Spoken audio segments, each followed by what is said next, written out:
America is in an uproar right now. Everybody's talking about that Riyadh comedy special that's going on in Saudi Arabia right now. It's lasting for about 2 weeks. I think it's from September 26th to October the 9th, right? You have a whole bunch of comedians over there, from Kevin Hart to Dave Chappelle to Chris Rock. There's so many artists that's going over there, they're performing. And people are upset because they're saying that they're taking blood money. A lot of the laws that goes on in Saudi Arabia, it's not right to women. They don't treat black people right. These are all the things that they're alleging, right? And people are saying that if you go over there and you perform for the Saudis, you are a sellout. That's what they're saying, right? And they're being called hypocrites, and they're being canceled in America. So you have somebody like Andrew Schultz. He's saying this. Yeah. Saudi Arabia exists because we allow them to exist. Like, don't get it. Like, you're there to give us ass. You know what I mean? Like, so if we say turn, for no reason, no, because that shit got me tight. It's like we giving them support. The only reason they exist is because we protect them so that they can't exist. And then we're out here going, yo, we might need you to, what is it called?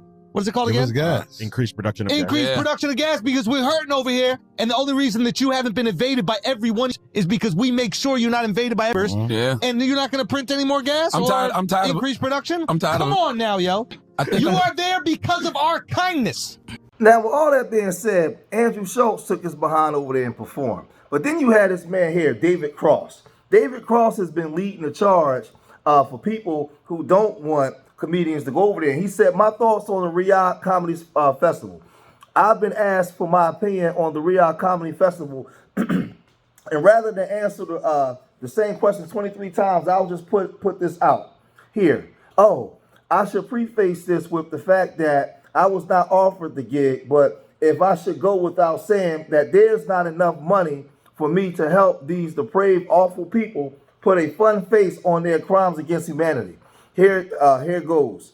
What do you think? I think I'm disgusted and deeply disappointed in this whole gross thing. The people I admire with unarguable talent will condone this totalitarian freedom for what? A fourth house, a boat, more sneakers, right? So he's upset. These are some of my heroes. Now look. Some of you folks don't stand for anything, so you don't have the credibility to lose. But my God, Dave and Louie and Bill and Jim, clearly you guys don't give a blank about what the rest of us think. But how can any of us take any of you seriously again? Listen to this crap, man. All of you blank about cancel culture and freedom of speech and all that blank. You don't get to talk about it ever again. What? By now, we've all seen the contract you have had to sign. You're performing for literally the most oppressive regime on earth. They have slaves for blank sakes, right? Now, I'm going to speak to that at the end of this video, because a lot of W folks just say a lot of things, and they so self-centered, and they only see the world through their lens, nobody else's. And if you don't think like them, you're the problem. I don't understand how being rich can make someone such a blank. Poor people desperate to improve their families' lives, sure. Still not acceptable, but I can understand the desperation to put food on the table. But this, I mean, it's not like this is some commercial for wireless service or a betting app. This is truly the definition of blood money. You might as well do commercials, right? Then he put up the content restrictions. Artists shall not prepare or perform any material that may be considered to degrade, defame, or bring into public dispute, contempt, or scandal, embarrassment, or ridicule. That's about the government. The Kingdom of Saudi Arabia, including its leadership, public figures, culture, or people. I don't got no problem with that. You're not going to come over here and just disrespect us like that. The Saudi royal family, legal system, or government, and any religion, religious tradition, religious figure, or religious practice. Alleged content restrictions placed on the comedians and Royal, right? So they asked Mark Lamont Hill what he thought about this, and you know Mark Lamont Hill, man, he jumped from side to side. Whichever side is popping, that's where he's going to go. And he said this. It's an all-star comedy festival being headlined by a bunch of great comedians right now. in Saudi Arabia. I initially brought the story up to bring Mona into the conversation more as a stand-up. I wanted to know her take. But it was announced in July. It's the Riyadh Comedy Festival. Kevin Hart, Aziz Ansari. Can you read into the mic? Sorry.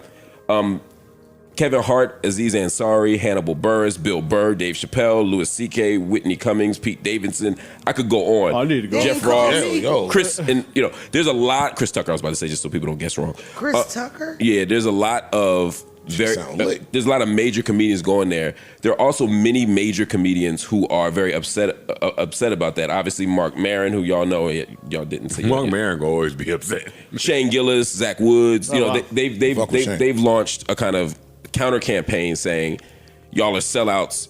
This is awful. How could you do this?" What's awful about it? Saudi Arabia is home to some of the worst human rights abuses in the world. I mean, imagine if they were all going to South Africa in 1986. Right. I mean, what would you say, right? Yeah. And so the question for me, what do you do when a place like Saudi Arabia, and I don't want to quite compare it to South Africa, I think that's too extreme, but I was just trying to make a comparison.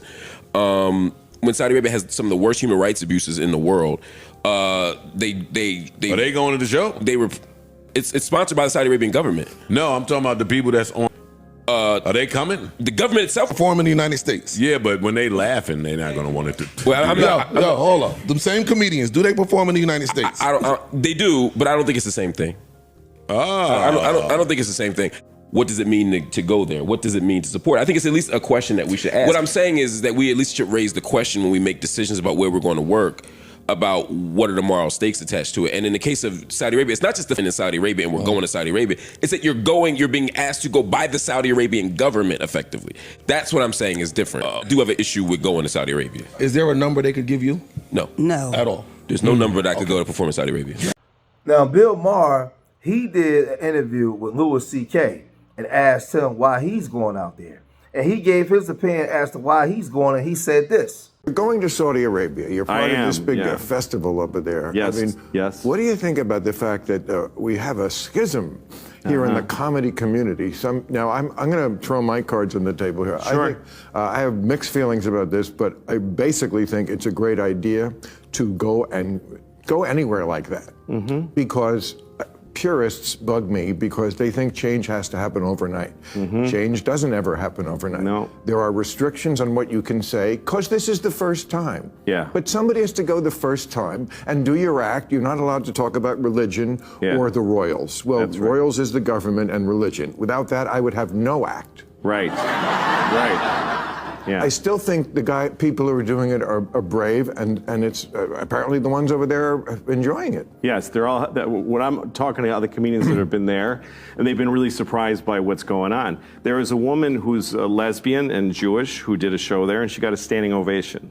And so there's stuff going on that's unexpected in this thing. And people have been playing Saudi Arabia for years. Like comedians have been going and playing Arab countries.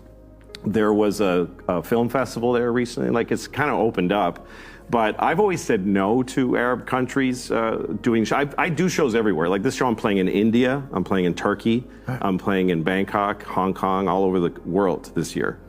And when this came up, they said there's only two restrictions. It's their religion and their government. And I don't have jokes about those two things. It used to be when I got offers from places like that, there'd be a long list. And I just say, no, I don't need that. But when I heard it's opening, I thought, that's awfully interesting. That just feels like a good opportunity. And I just think comedy is a great way to get in and start talking. And there's Saudi Arabian comedians there.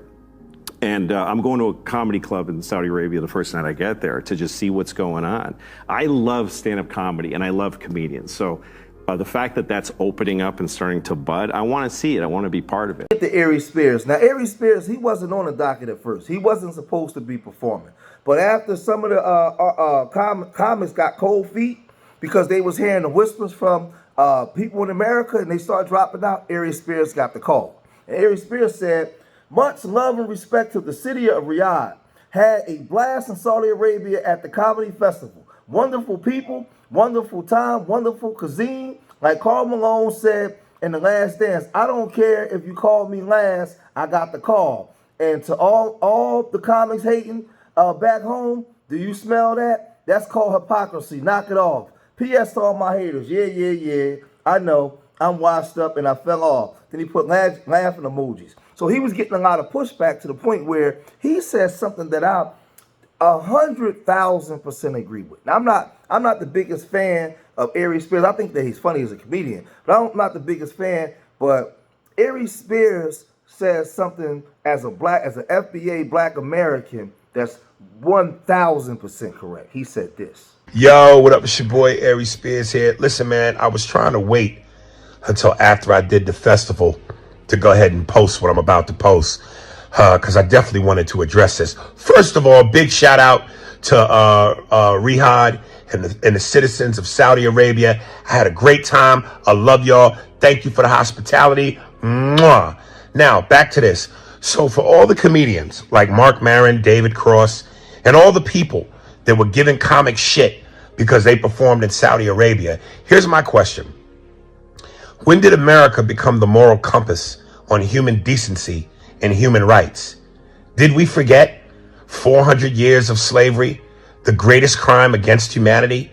400 years of murder, rape, mayhem, torture, abuse? Did we forget about the genocide of the Native American Indian? Damn near wiped out an entire race of people, stole their land, and to this day, historically lie about who discovered America. The brutalization of its own citizens, black people, at the hands of the police, the same organization whose salaries we pay through our tax dollars to protect and serve, but instead abuse and kill. Are we really fucking playing this game? Knock it off. Stop the fucking hypocrisy. America has just as much blood on its hands as any other fucked up nation, country, or continent. Have a good day. I got that Arab money. See, I agree with him 100%. I think that he was spot on in what he said. He left no stone unturned, right? But y'all remember when Wendell Pierce was on Bill Maher and he also said this? You have to realize that, yes, the involvement of violence in black folks comes from that long history that the president was talking about, that we have to remember that we learned from some of the best. There had some white boys came over here that did the first beheadings in Point Coupee, Louisiana, where I'm from. Slave insurrection, that was the way you dealt with it. Tuskegee syphilis incident. We're going to see how black men die if they have syphilis, but we pretend we treat them with penicillin, and we're just going to watch the pathology of how they die. Now, that wasn't back 200 years ago. That was 1930 to 1974. We're talking about giving these wonderful blankets to the Native Americans infected with smallpox as they walked on that trail of tears just to see how they die and to eliminate their population so we can take all of that land. So the violence that is in America has come from a very learned position that was brought here by some Caucasian folks. All right? So now there's a lot of things that's swept under the rug in this country, man. And, you know, for people to go and be so mad at black people performing there, knowing that the history of us in this country, and there's never been any form of recompense of what happened to us, all of our inventions, right, our patents. If we got the money for all of our inventions over the last 120 years, we wouldn't even need reparations because we damn near invented everything that moved the world, right? I mean, I ain't got to get into that, but we took part in so many inventions. They did so much stuff to us here in this country, right? Taking our identity, our land, our everything. But we supposed to just forget about it and move on, right? When you never made right or made whole what you did. But then you want to criticize black Americans for going over to Saudi Arabia to perform and get money. Well, look at the way we view here. In America to this day, my skin is still my sin. You still have a preconceived notion about me based off of my appearance, the way I look, before I even open my mouth. But you, man, come on, man, miss me with that foolishness, man. Miss me. A lot of you W folks are just so hypocritical, man. And some of you just lost. Like you only see the world through your own lens of the way you think, not through nobody else's.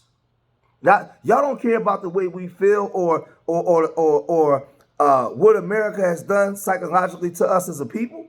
Y'all don't care nothing about that. You want us to be on board with whatever your agendas are, and we ain't. I ain't, man. Go over there and get that money, man. Go get that money. America ain't the moral standard to tell anybody what they should or shouldn't be doing. So I'm gonna cut this video short here. If you made it this far in the video, hit that like button. Subscribe to Street Media TV. Leave your comments in the comment section. Let me know what you guys think. And remember, I love y'all. Till the next time. Peace.